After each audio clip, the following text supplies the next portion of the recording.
be the sabihin natin reward, or that will be the outcome of turning back against the evil ways, and the prayer of the people will be heard and the land will be revived.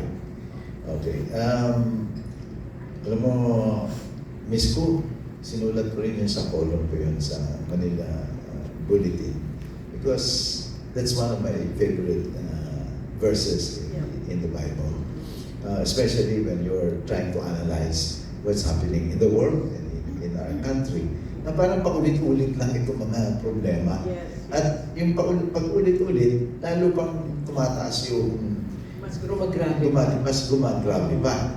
So, ano ba talaga ang tunay na kasagutan sa mga problema ang ating nababanggit? At sinabi mo nga, 2 Chronicles 7:14. Yes. So, sana maunawaan at ma-appreciate ng ating mga nanonood itong ating mga pinag-uusapan. Pero ano yung pagkakaiba ng Paul Ledesma before 26 years ago at yung Paul Ledesma in the last 26 years? Baka abutin ng isang oras po yan. Isang oras. Well, I also lived in sin. Nakikipag-live-in ako dati. Although I was already married when I found Christ. Pero mahabang kwento. I thought, living in was, pag in love ka, pwede ka mag-live in. Naiintindihan ng Diyos, pero hindi. I almost lost my life.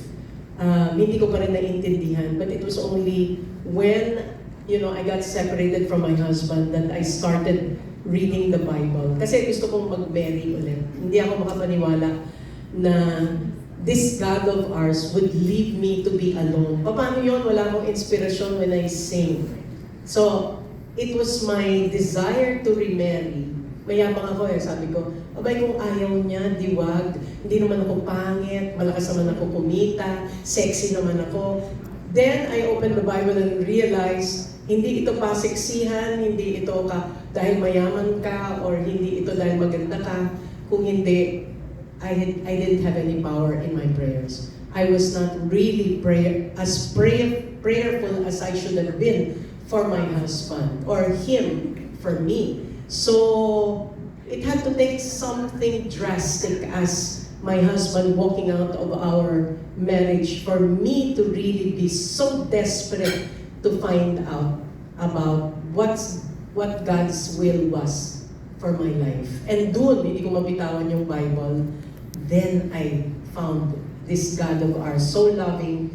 And because I followed Him and not remarry, I was set free from being lonely, being, yung parang kailangan magkaroon ako ng asawa para maging happy, or, all the needs that we have that are really not the needs that we should have in Christ. So, Christ is all that we need. Talagang siya lang talaga ang makakapagdala ng freedom from sin sa buhay natin.